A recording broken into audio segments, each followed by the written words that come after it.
제가 2주 전에 오순절 성인 강림 사건에 대해서 말씀을 나누었는데요. 이 사건은 학자들의 의견에 의하면 대략 AD 30년경 일어났다고 추정을 합니다. 그로 인해서 수많은 사람들이 예수를 믿게 됐고요. 예루살렘 교회가 생겨나게 됩니다. 이 사도행전 2장부터 6장까지, 오늘은 11장을 봤는데요. 사도행전 2장부터 6장까지는 이 교회가 어떻게 성장해 가는지를, 초대교회가, 예루살렘 교회가 어떻게 성장하는지를 다루고 있습니다. 그러나 우리가 알고 있는 초대교회, 모이기를 힘쓰고, 말씀을 나누기를 힘쓰고, 떡을 떼기를 힘쓰고, 이런 거, 날마다 믿는 자가 더하더라, 유명한 말씀 있잖아요. 사도행전 2장에. 근데 그 교회도 여전히 한계는 있었습니다.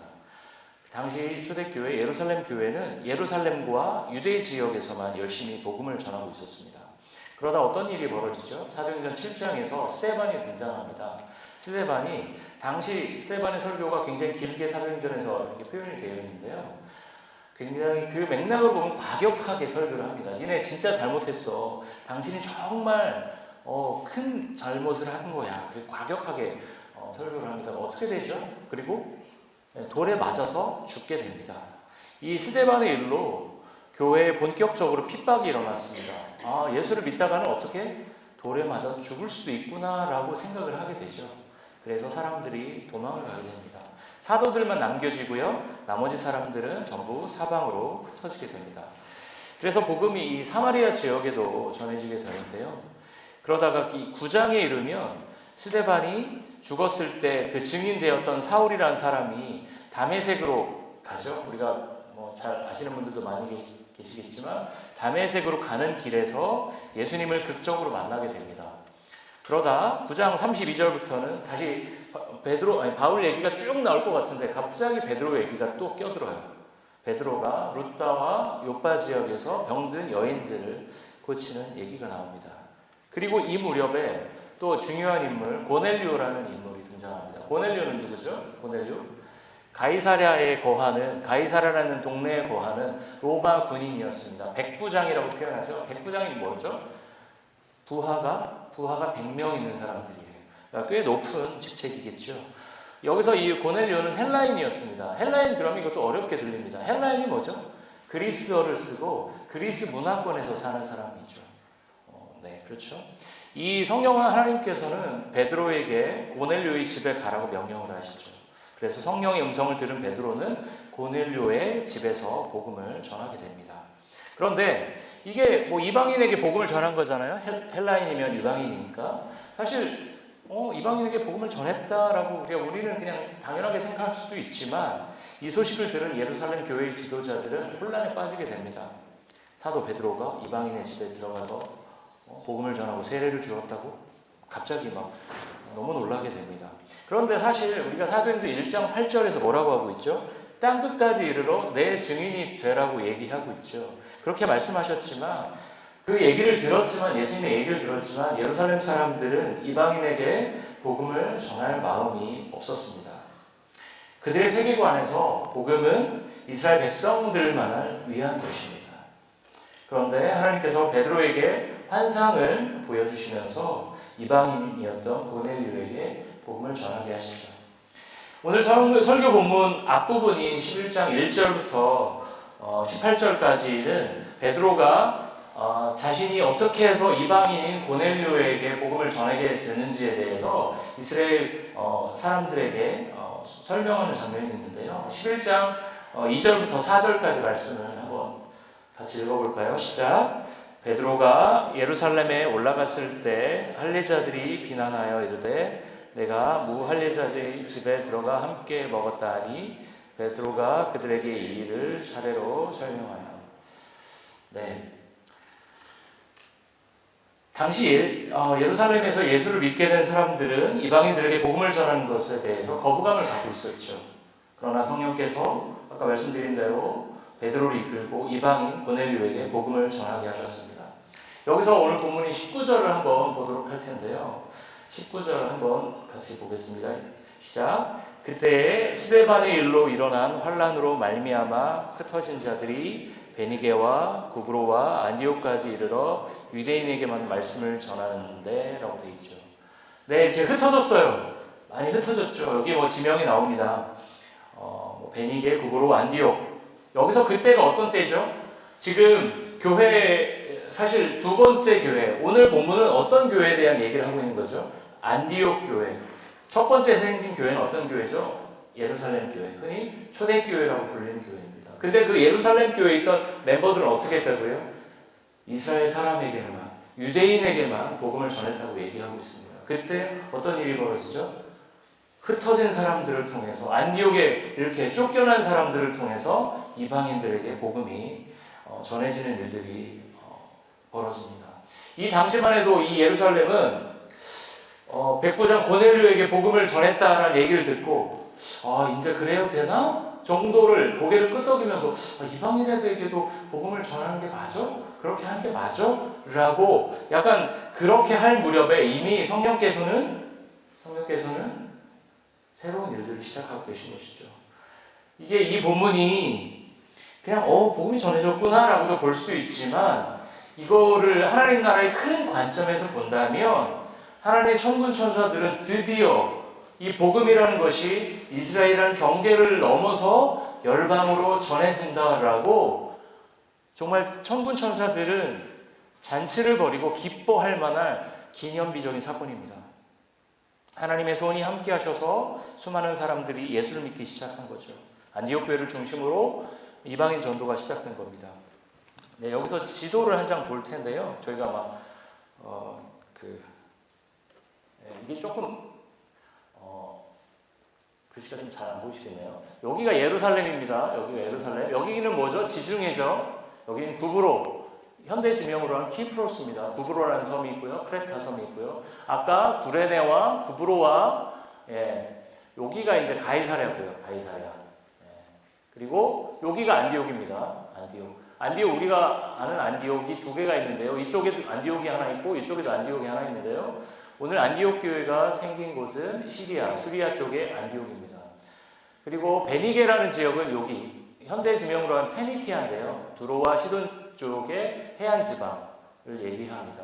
복음이 어떻게 해요? 백부장 가이사랴 고넬료에게 전해진 거죠. 그리고요 여기까지 퍼진 거죠. 그런데 구브로와 구레네 출신의 사람들이 이쪽으로 가서 여기에서 누구에게 헬라인에게도 복음을 전했다고 하는 것이죠. 두 번째 사진을 보여주시면 여기 이스라엘, 이게 지중해입니다. 지중해고요. 여기 구브로, 구레네, 여기가 구레네죠. 여기서 복음이 두로와 시돈, 가이사랴 이쪽으로 전해지다가 안디옥까지 가게 된 거죠. 여기서 드디어 안디옥 교회가 세워지는 것이죠. 이게 이제 나중에 이렇게 전해지다가 이렇게 가게 되는 거죠. 그리스, 로마, 이렇게 돼 있고요. 여기가 에베소죠. 복음이 이렇게 확장이 돼가고 있습니다. 소아시아와 유럽으로 확장이 되고 있습니다. 저는 이 복음이 이 사도행전에서 이 안디옥 교회 탄성은 너무나 중요한 신학적 의미를 갖고 있습니다. 교회가 어떤 존재일까? 교회가 어떤 존재일까? 저는 앞으로 3주 동안만 이 안디옥 교회, 사실 비슷한 본문을 통해서 계속 얘기할 텐데요. 이 3주 동안 교회가 도대체 무엇일까? 교회가 어떤 곳일까에 대해서 교회의 본질적 특성에 대해서 살펴보려고 합니다. 오늘은 이 교회의 본질적 특성에 대해서 두 가지로만 살펴보도록 할 텐데요. 첫째, 교회는 예수님께 돌아온 사람들의 공동체입니다. 21절 한번 본문 보여주시죠. 같이 읽어볼까요? 주의 손이 그들과 함께 하심에 수많은 사람들이 믿고 주께 돌아오더라. 여기서 돌아오다라는 표현 한번 생각해 보겠습니다. 주께 돌아오더라. 돌아오는 건 뭐죠? 한번 나가야 되죠. 가만히 있는데 여기서 사실은 주의 손이 그들과 함께 하시네 수많은 사람들이 믿고 주님을 믿었다 이렇게 끝내면 될 텐데 주께 돌아오더라라고 표현하고 있습니다. 주께 돌아왔다는 것은 주님을 믿었다가 이렇게 논리적으로 생각을 해보면 믿었다가 안 믿었다가 다시 믿는 거 아닐까 이렇게 생각을 할 수도 있겠죠. 여기서 돌아오다라는 단어의 헬라어는 주로 영어 성경 본문에서는 return으로 번역이 많이 되는 거예요. 돌아오는 거죠. 다시 돌아오는 거죠.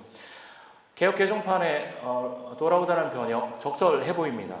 그런데 왜 누가는 그냥 주님을 믿게 됐다가 아니고 돌아왔다고 표현을 했을까요? 이 당시 예수를 새로 믿게 된 헬라인들에게 복음을 믿는다라는 것은 아예 무종교 상태에서 주님을 그냥 딱 믿는 게 아니고요. 자기가 믿고 있던 우상을 던져놓고 원래 진짜 믿어야 될 하나님께로 돌아오는 것을 의미합니다. 데살로니가 1장 9절 한번 같이 보겠습니다. 비슷하게 표현을 하고 있거든요. 네, 같이 읽어보겠습니다. 시작. 그들이 우리에 대하여 스스로 말하기를 우리가 어떻게 너희 가운데 들어갔는지와 너희가 어떻게 우상을 버리고 하나님께로 돌아와서 살아계시고 참되신 하나님을 섬기는지와, 여기서도 하나님을 믿는 것을 하나님께로 돌아왔다라고 표현하고 있죠. 그 앞에 우상을 버린다고 표현하고 있어요. 즉 주님께 돌아온다라는 것은 기존에 자기가 의지하는 자신만의 우상을 버리고 하나님께로 가는 것이죠. 성경은 우리에게 인간을 하나님께서 설계하셨다라고 말합니다. 어떤 과정을 통해서 인간을 지으셨는지는 정확히 알 수 없습니다. 그렇지만 그것과 관계없이 성경은 하나님께서 인간을 창조하셨다고 말합니다. 그래서 인간이 예배드리고 경배해야 될 유일한 신은 오직 하나님입니다. 우리가 설날에 뭘 하죠? 떡국을 먹기도 하지만 어린 자녀들은 뭘 하죠? 세배를 하죠. 세배. 여기서 사실 이민자로 살아가는, 그래서 할머니와 떨어져서 하는 우리 2세대들에게 가장 설날이 되면 안타까운 것, 세뱃돈을 못 받는다는 것. 물론 부모님들이 대신 주시나요? 여기서? 생각해보면 저는 자녀들한테 세뱃돈이라는 걸 안 줬던 것 같아요. 설날이란 개념이 별로 없으니까. 그렇죠? 근데 우리가 왜 부모님께 세배를 할까요? 왜 큰절을 하고 세배를 할까요? 우리를 낳아주시고 우리를 지금 길러주시고 우리에게 에너지를 지금 뿜뿜하면서 우리를 길러주고 계시잖아요. 그것에 대한 보답이겠죠. 우리를 그런 은혜에 보답해서 평안하십시오, 건강하십시오라고 이렇게 하는 게 세배겠죠. 비슷한 맥락으로 하나님께서 인간을 창조하시고 우리를 보호하시기 때문에 우리는 하나님께 뭘 하죠? 예배를 드립니다. 경배를 드립니다. 우리가 경배해야 될 유일한 신은 한 분 하나님이시죠. 그러나 인간은 스스로 하나님이 되고 싶은 죄된 욕망을 컨트롤하지 못했습니다. 그래서 하나님의 자리에 앉고 싶었고요. 결국 하나님의 자리에 자신을 놓게 됩니다. 그게 인간의 타락이죠. 그런 의미에서 오늘 본문에서 주께 돌아오더라라는 표현은 인간이 원래 있어야 될 자리로 돌아온 것을 의미하죠. 탕자가 자신이 부모님 곁에 있다가 어떻게 되죠? 떠나죠. 그러다가 다시 돌아오듯이 우리가 마땅히 하나님을 섬기고 마땅히 하나님을 위치해야 될 자리를 스스로 위치하는 것이죠. 그리고 그 자리에서 다시 하나님께로 돌아오는 것, 그것이 주님을 믿는 것이죠. 제가 정리정돈을 평소에 아주 잘하는 편은 아닙니다. 그런데 예전에 제가 설교할 때 예화 드렸던 것 같은데, 제가 자취할 때 그리고 결혼하기 전에 간사로 살 때 저희 주인집, 저를 방 빌려준 주인집 주인이 저를 되게 좋아했어요. 왜 좋아했을까요? 상대적이라는 말은 안 하고, 혼자 사는 총각이 이렇게 집을 깨끗하게 쓰는 건 처음이라고. 제가 굉장히 깨끗한 사람이라고 생각을 했습니다. 결혼하고 나서 알았죠. 상대적으로 저의 아내에 비해서 저는 굉장히 더러운 인간이었습니다. 왜 그럴까요? 저희 아내는 늘 매일 청소합니다. 저희 집에는 먼지가 앉을 틈이 없어요. 근데 왜 제가 그렇게 칭찬을 받았을까요? 그 집에 대대로 있었던 청각들은 하루에 담배를 2갑씩 피고 막 집이 쓰레기장이, 저도 그런 친구들 자취집에 많이 가봤거든요. 현관을 딱 열면 어떻게 해야 되는 줄 아세요? 발을 디딜 수가 없어요. 진짜로. 문자적으로 제가 이렇게 하는 게 아니라 점프를 해야 돼요. 침대로. 너무 더러워서 그 정도로 살아갑니다. 저는 이제 그 사람들에 비하면 굉장히 깨끗하니까 나는 굉장히 청결한 사람이다 라고 생각하고 살았는데, 근데 그런 집들의 그 문제가 뭐냐면, 더러워서 위생적으로 문제가 발생하기도 하지만 물건을 하나 찾으려면 세월입니다.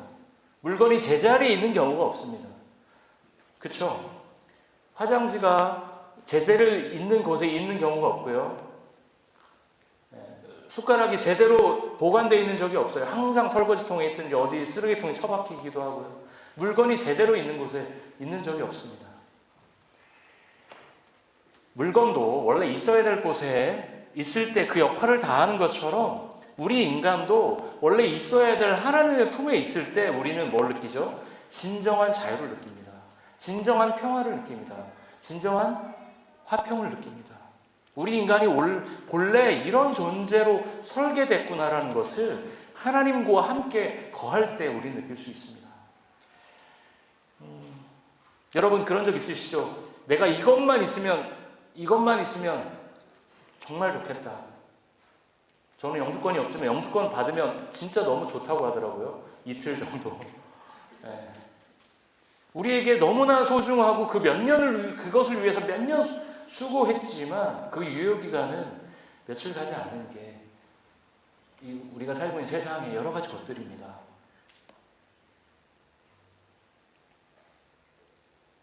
우리 인간은 원래 있어야 될 하나님의 품 안에 거하고 있을 때 진정한 자유를 경험할 수 있습니다.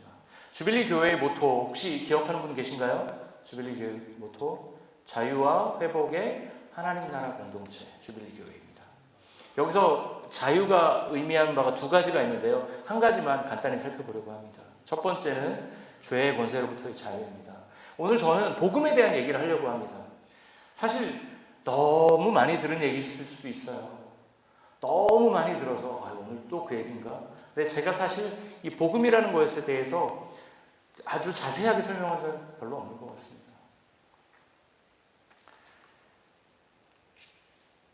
자유와 회복의 하나님 나라 공동체 첫 번째 뭐라고 그랬죠? 죄의 권세로부터의 자유입니다.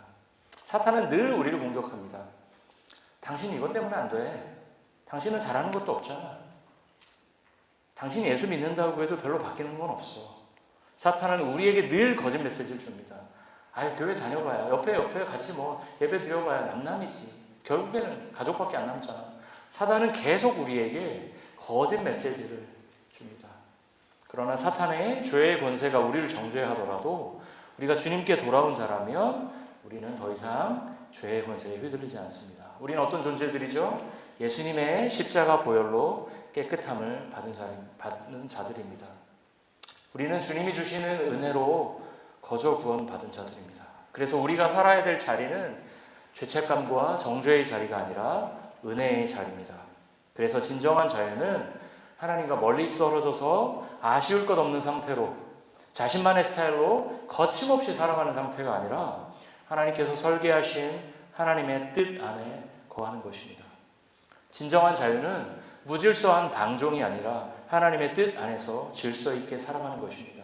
우리 아까 자취방 얘기했지만 난 자유롭게 살자 그러고 집안을 쓰레기장으로 만드는 것과 집안의 물건들이 있어야 할 곳에 있고 집안이 청결하게 유지된 상태에서 하루하루를 살아가는 것 너무나 큰 차이가 있습니다. 방종으로 무질서하게 맘대로 살아가는 것, 하나님을 떠나 멀리 살아가는 것 편할 수 있죠. 우리는 그런 욕망에 늘 시달립니다. 저도 그렇습니다. 그렇지만 하나님의 뜻 안에서 질서 있게 살아갈 때 진정한 자유와 평화를 누릴 수 있습니다. 주님께 돌아오는 것은 지금까지 우리가 추구하던 삶의 방식이 불완전하다는 것을 발견하고 온전히 하나님께로 돌아가는 것입니다. 여러분 운전을 하다 보면 여러 가지 사인들 운전을 하다 보면 직진이 있고요. 또 방향 전환할 때 뭐가 있죠? 우회전 있죠? turn right, turn left. 그 다음에 또 뭐가 있을까요? 하나 더 있으면 여기선 잘 안 하는데 U-turn 있죠. 가끔 여기서 그 내비게이션을 구글맵에서 U-turn 하라고 하면 여기 U-turn을 해도 되나? 한국에서 U-turn이 많지만 여기는 U-turn을 잘 안 하거든요. 그런데 주님께 돌아오는 순간은 무엇이죠? 아까 얘기했던 것처럼 기존에 우리가 믿던 자신의 우상을 내려놓고 우리가 아무도 안 믿는 게 아닙니다. 예수를 믿기 전에도 우리는 각자의 신들을 믿고 있었습니다. 그걸 내려놓고 우회전이나 좌회전이나 직진이 아니라 뭐죠? 유턴하는 겁니다. 좀 전에도 말씀드렸지만 인간은 늘 하나님의 자리를 빼앗고 스스로 하나님처럼 세상의 주인 행사하려는 본능이 있습니다. 이런 마음이 죄의 본질, 자기중심성입니다. 많은 목회자들이 이런 자기중심성 때문에 무너집니다. 최근에도 굉장히 주목받던 유명한 목회자의 큰 스캔들이 한국교회에서 하나 터졌는데요. 이 자기중심성 때문에 그렇습니다. 이 자기중심성이 세상을 깨뜨려 놓았습니다. 세상의 관계도 깨집니다. 세상의 관계가 깨질 때는 어떤 경우죠? 양쪽 다 책임 있는 경우가 있고 한쪽에 책임 있는 경우도 있고 아주 복잡합니다. 그런데 자기중심성이 강할수록 다른 사람의 문제, 다른 사람의 아픔에는 외면하고요. 자기 문제, 자기 상처에만 집착을 합니다. 그렇게 세상은 깨져갔죠. 이렇게 세상이 깨져갔을 때 하나님은 어떻게 반응하셨습니까? 하나님이 스스로 인간이 되어 이 땅에 오셔서 우리 인간의 문제를 해결하기로 하셨습니다. 하나님을 등지고 배반하고 스스로 주인 행세하는 우리들을 위해 예수님께서 죄의 대가를 대신 책임지셨습니다. 누군가 잘못된 행동을 했을 때는 그 행동에 대한 책임을 져야 합니다. 제가 누군가를 때려서 누군가의 이빨을 부러뜨렸습니다. 어떻게 해야 되죠? 감옥에 가거나 벌금을 내거나 책임을 져야 합니다. 그런데 인간은 죄에 대한 문제를 스스로 해결할 수 없었습니다. 그래서 하나님께서 어떻게 하셨죠? 인간이 되셔서 우리에게 찾아오셨습니다. 그 예수가 우리의 구원자이자 주인임을 믿으며 우리에게 구원을 선물로 주신다고 약속하셨습니다. 하나님은 여러 가지 통로로 이 메시지를 2000년 동안 이 열방에 전하셨습니다. 오늘도 저를 통해 여러분들에게 말씀하고 계시죠. 하나님이 이렇게 세상을 구원해 가는 것을 우리는 좋은 소식, 복음이라고 부릅니다. 그런데 이 좋은 소식이 우리에게 유효해지는 것은 복음 앞에서 어떤 반응이죠?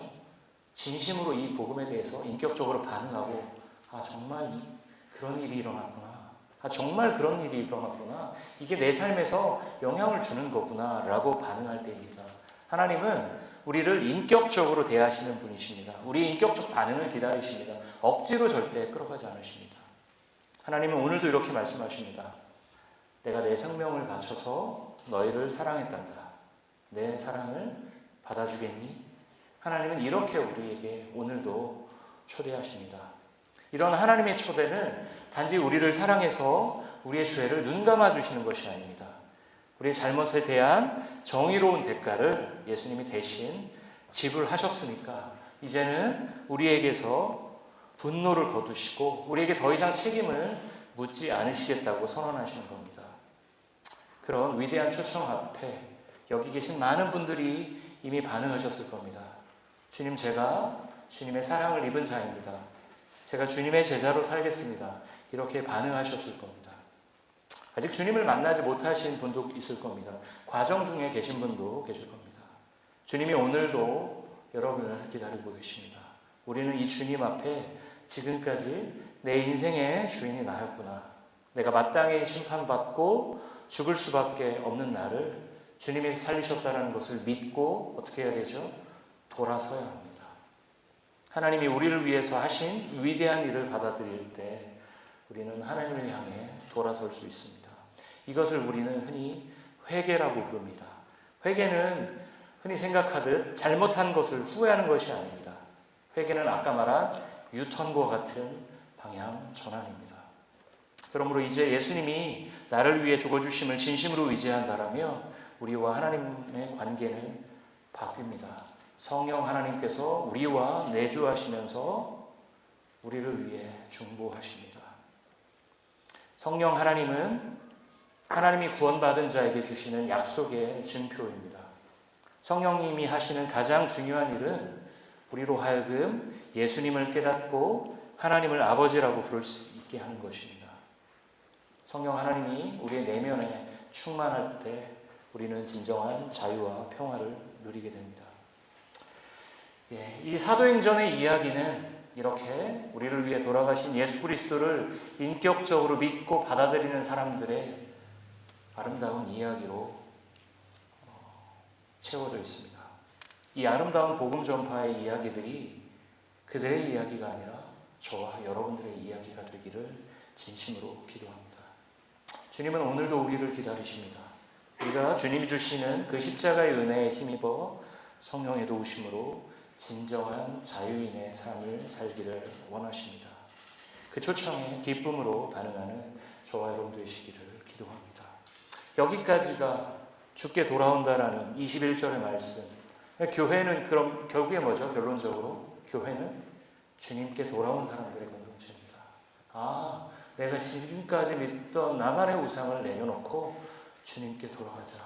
그게 얼마나 감격적인지를 깨닫고 배운 사람들의 모임이 바로 교회입니다. 물론 아직 그 과정을 밟고 계신 분들도 교회에 참여하실 수 있습니다. 그분들도 그 감격의 순간, 아, 주님이 나를 위해 십자가에 달려서 우리를 구속하셨구나라는 것들을 깨닫고 진정한 자인의 삶을 사시는 저와 여러분 되시기를 기도합니다. 네, 첫 번째였죠. 주님께 돌아온 사람들의 공동체가 교회라고 말씀드렸습니다. 두 번째, 23절 한번 더 보겠는데요. 네, 같이 읽어보겠습니다. 시작. 그가 이르러 하나님의 은혜를 보고 기뻐하여 모든 사람에게 굳건한 마음으로 주와 함께 머물러 있으라 권하니. 바나바는 주와 함께 머물러 있으라고 말합니다. 네, 우리가 주님께 돌아왔다라고, 나는 회심했어, 예수를 믿게 됐어, 인격적으로 믿게 됐어 라고 생각하지만 이후의 삶에서 여러 가지 문제가 발생합니다. 많은 사람들이 주님께 돌아올 때 어떤 체험을 하기도 하고요, 감정적인 변화를 겪기도 합니다. 그러나 이렇게 돌아온 것으로 끝나는 것이 아니죠. 그래서 바나바는 23절 말씀처럼 주와 함께 머물러 있으라고 말합니다. 예수님을 만나고 예수님께로 돌아오는 것을 결혼 생활에 비유한다면 예수님께로 돌아오는 회심 사건은 뭐에 비유할 수 있을까요? 결혼 생활에 비유한다면 회심? 결혼식과 비유할 정확하게 맞지는 않은 것 같지만 결혼식과 비유할 수 있을 것 같습니다. 결혼식을 하면서, 즉 회심을 하면서 우리는 결혼관계, 즉 성도의 삶을 시작합니다. 그런데 우리 결혼하신 분들이 많이 그러셨듯이 결혼을 준비할 때 우리는 어떤 가정을 이루어서 어떤 삶을 살아야 될지를 고민하기보다는 현실적으로 눈앞에 닥친 결혼식 준비에 더 바쁩니다. 그런데 정작 결혼 이후에 결혼식은 오래 기억 남나요? 사진 앨범으로 보면 기억이 남죠. 추억으로 기억이 남죠. 영상으로만 기억이 남죠. 결혼식이 우리의 행복한 결혼 생활을 보장해 주지는 않습니다. 결혼식을 하고 나서 살을 부대끼고 살면서 서로에 대해서도 더 알아가고 갈등이 생겼을 때 어떻게 해야 되는지 서로 배우고 서로 지지고 볶고 싸우면서 아, 이런 거구나, 결혼이 이런 거구나, 배우자를 사랑한다라는 것은 이런 거구나 라는 것을 알게 됩니다. 신앙도 마찬가지죠. 한 번에 짠 하고 성장하는 방법은 없습니다. 집을 지을 때 벽돌을 몇 장씩 놓을까요? 한 장씩 놓죠. 여러분 1000피스짜리 퍼즐을 맞춰본 적 있으십니까? 저는 100피스도 힘들어하는 사람이라 1000피스는 시도도 안 합니다. 몇 시간 걸리죠. 그 퍼즐을 20개씩 한 방에 이렇게 팍팍 맞추나요? 그렇지 않습니다. 하나씩 맞추죠. 우리에게는 회심 이후에 주님께 돌아온 경험 이후에 주님께 머무는 시간은 이 벽돌을 하나씩 놓듯이 퍼즐을 하나씩 놓듯이 그렇게 하나씩 해가야 합니다. 우리에겐 끊임없는 연습과 훈련이 필요합니다. 과거에 받았던 은혜와 훈련이 현재의 신앙을 보장해주지 않죠. 전 여기서 주님과 함께 머무는 사람들이 교회라고, 주님과 함께 머무는 사람들의 모임이 교회라고 지금 정의를 하고 있는 거죠. 두 번째. 그런데 여기서 주님 앞에 굳게 머무는 것을 저는 의존이라는 키워드로 설명드리고 싶습니다. 여러분들 다 그러시겠지만 저도 마찬가지고요. 살아가면서 늘 독립하고 싶어합니다. 다른 이들에게 의존하기 싫어합니다. 그렇지만 어떻죠? 현실은 더 많이 갈수록 의존하게 됩니다. 일단 우리는 사람이 태어나는 걸 생각해보면 다른 사람의 사랑과 보살핌과 보호에 전적으로 의존해서 이 세상에 등장합니다. 그렇게 부모에게 의존하다가 나이가 들어서 부모가 되고 자녀가 우리에게 의존하는 단계를 지나기도 합니다. 그리고 우리 대부분은 어떻게 되죠? 나이가 들면서 다른 사람들에게 의존하면서 세상을 떠나게 됩니다. 이것은 악하거나 어떤 참담한 현실이 아니라 하나님께서 주신 육체적인 본성의 일부이고요, 하나님의 계획의 한 면입니다. 그리스도께서는 몸소 의존의 모범을 보이셨습니다. 예수께서 어떻게 하셨죠? 태어나자마자 걸어 다니시면서 말씀을 전하셨나요? 그렇지 않으셨을 겁니다. 그분은 전적으로 엄마의 보살핌에 의존해야 되는 아기로 사셨습니다. 누군가 그분을 먹이고 그분의 엉덩이를 닦아주고 그분이 아이로서 넘어지려고 할 때 그분을 잡아주던 부모가 있었을 겁니다. 그리고 결국 어떻게 되셨죠? 결국 십자가에서 축 늘어진 팔다리에 못이 박힌 채 다시 아무것도 움직일 수 없는 전적인 의존의 상태가 되었습니다. 하나님께서는 예수 그리스도께서 철저히 의존의 존재로, 성부 하나님께 의존한 존재로 살아가셨듯이 하나님께서는 우리가 당신께 의존하기 원하십니다. 하나님께서 하실 수 있는 여러 가지 일들도 우리 각자를 사용해서 하나님이 그냥 하시면 돼요. 우리를 사용하지 않으셔도 돼요. 그렇지만 하나님을 의존하는 우리와 함께 동역하기를 원하십니다. 의존이라는 단어 어떻게 들리십니까? 느낌이 어때요? 의존? 저는 의존이라는 단어 들리면 굉장히 부정적으로 들려요. 의존하면 뭔가 디펜던트, 뭔가 이렇게 기대야 될 것 같고 독립적이지 않은 것 같잖아요. 누군가에게 의존한다라는 것은 썩 기분 좋은 상황이 아닙니다. 이민자로 살면 더 의존을 많이 하게 됩니다. 왜냐하면 우리가 이 사회를 다 할 수 있는 게 아니에요. 우리가 모든 것에 뛰어난 게 아니에요. 누군가의 도움을 받아야 되는 거죠. 썩 기분 좋은 상황이 아닙니다. 의존한다는 것은. 의존하는 대상이 심지어 하나님이어도 마찬가지일 경우가 많습니다. 하나님, 제 삶은 제가 개척합니다. 제가 해결합니다. 제가 책임집니다. 그렇게 우리는 말하고 싶습니다. 그런 순간에 하나님은 어떻게 하시죠? 우리를 내버려 두시기도 합니다. 때로는 우리의 계획을 정면으로 가로막기도 하십니다. 그리고 하나님 자신에게 의존하라고 우리에게 말씀하시기도 합니다. 사람이 자기의 길을 계획할지라도 그 걸음을 인도하는 자는 누구라고요? 여호와시라는 그 잠언 16장 9절의 말씀을 우리는 기억합니다. 이 말씀이 우리에게 큰 위로가 되죠. 우리가 의존하는 존재라는 거예요. 우리는 성실하게 하루하루 살면 됩니다. 나머지의 것들은 주님께서 책임지시고 인도하신다고 말씀하시죠. 필요 이상의 염려를 내려놓고 주님께 의존하고 주님 앞에 머무르시기를 저는 오늘 권면합니다. 하나님께 의존하는 것은 불쾌한 것도 아니고요. 우리가 있어야 될 마땅한 자리로 들어가는 것입니다. 우리 삶의 문제를 우리가 다 책임지려는 욕망에서 내려와서 성실히 살되 하나님의 인도하심에 조심스럽게 따라가자. 그게 우리 팔로워들, 제자들이 해야 될 유일한 삶의 태도입니다. 네, 이제 말씀을 마치려고 합니다. 안디옥 교회라는 이 교회가 어떤 존재인지를, 어떤 공동체인지를 조금은 딱딱하지만 본질적인 두 가지 원리를 살펴보았습니다. 무엇이죠? 주님께 돌아온 사람들의 공동체가 바로 교회입니다. 두 번째는 무엇이죠?